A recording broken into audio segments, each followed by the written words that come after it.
Today it's Father Tom, and I am glad to be with you today. And our blue box or our phone lines are not working, so I'm doing the best I can on the telephone.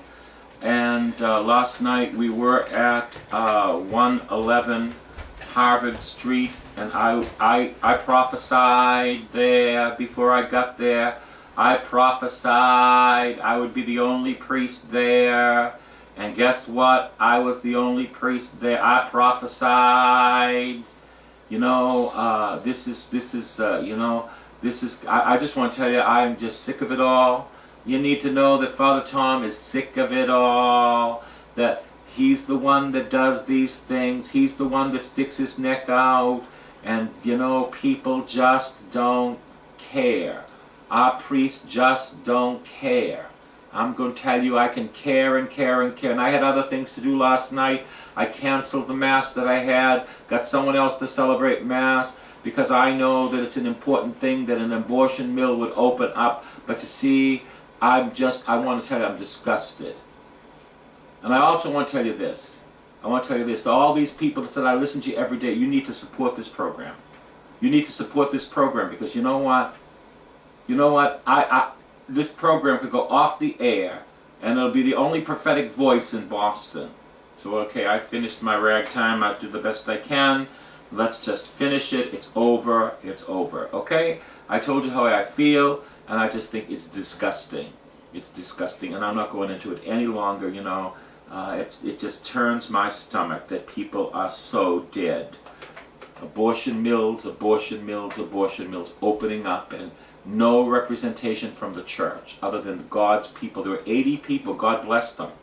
80 people. And you 80 people that listen to me need to go to the clinics. It is so important that you go to the clinics. It's so important that you go to the clinics. I know that Carmel goes to the clinics 3 times a week. I know people go to the clinics, but people that just came to that last night, you need to start going to the clinics, because that stops abortion. That stops abortion. That stops abortion. That stops abortion. And I'm going to give you a number to call.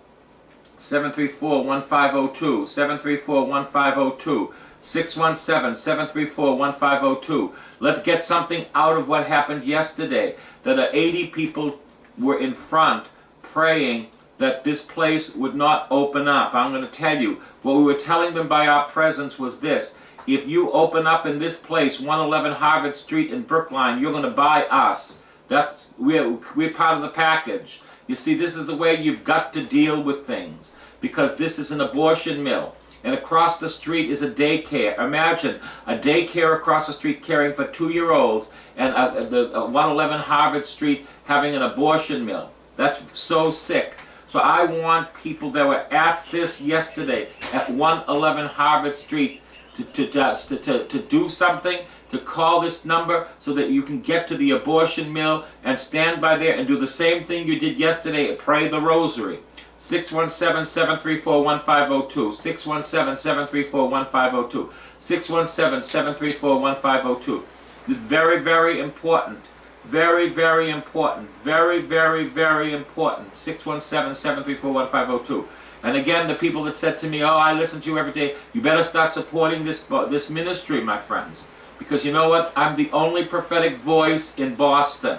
I'm the only prophetic voice in Boston. And it does get tiring. I'm going to tell you that. It gets tiring. I've been doing this for 25 years. And it gets very tiring not to see people that are going to support this. I mean like priests. I mean like bishops. Anyway, I'm finished. Okay, today I want to tell you about something. Okay? In Cuba, in 1942, they took God out of the Constitution. And Castro came in 1959 on January 1st. That demonic, sick man, that our president is sucking up to. I'm going to be reading some stuff. Okay? I'm going to be reading some stuff. Do you want to know what they did in Cuba?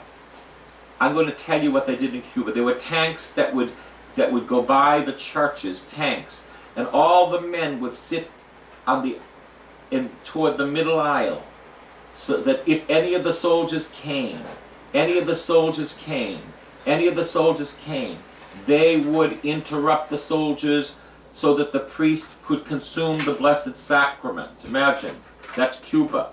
When they threw God out of the Constitution, I tell you, the devil stepped in. The devil stepped in through Castro. You talk about Castro to the people of Cuba, and you see that this man was nothing and is nothing but a man of demons. A man of demons. Not only a man of demons, but let me also tell you, he is an occultist. That's right, an occultist. And I'm telling you, imagine that the men would sit facing the middle aisle, that when the soldiers came in, they would attack the soldiers. They would attack the soldiers so that the priest could consume the Blessed Sacrament, okay? Yeah, I wonder what kind of men we have today. I wonder what kind of men we have today. I wonder what kind of men we have today. Do you want to know what the man that I buried said? I'm going to tell you what the man that I buried said. This man was from Cuba. He was a catechist. He defended his faith at the cost of his life. His little girl was before Holy Communion. She was like 5 or 6 years old. She was able to bring the Blessed Sacrament to the concentration camps, to the people, and give them Holy Communion. Imagine, because they wouldn't fish a little 5-year-old child. Imagine, we have no idea about persecution. Yet, our Blessed Mother said in Fatima that the devil would spread his errors through Russia. And my friends, it's happening right in our midst. It's happening right in our midst. That our president would suck up to Castro. That people that are in the entertainment industry would call Castro a good man. He is demonized. He is demonized. His people get $21 a week for their work. Each and every block of people is protected by Castro's slaves that make sure that if anyone wants to revolt, they will be killed. This is what happens in Castro's regime, that every block has leaders, and that these leaders are looking for uprisings, and if there are uprisings, they will be killed. It's just as simple as that. This happened in Cuba. When they threw God out, God left. And I'm telling you, we've done worse than throwing God out. We've done worse than throwing God out. Let me tell you what this man that I buried said years before. He said this, and I quote, this is a quote from this old man that I buried today. He said, in Cuba, it wasn't as bad as in America. So I said, you know, why? Well, why was that true? That in Cuba it wasn't as bad as it was in America. Why? Because in Cuba we knew our enemy, and our enemy was outside us. Our enemy was outside us. Our enemy was outside of us. Our enemy was outside of us. The old man said, Angel, you know what Angel said? He said, the enemy is within. He says, you know how a fish rots? This is what he said. You know how a fish rots? From the head down. And this old man said, beautiful man, that the bishops, so many bishops, have in cahoots with not living by faith, not having a prayer life, that they are into compromise. This is a man 86 years old. He said in Cuba, the enemy was outside. He said in America, the enemy is inside. And it's inside by many of the bishops.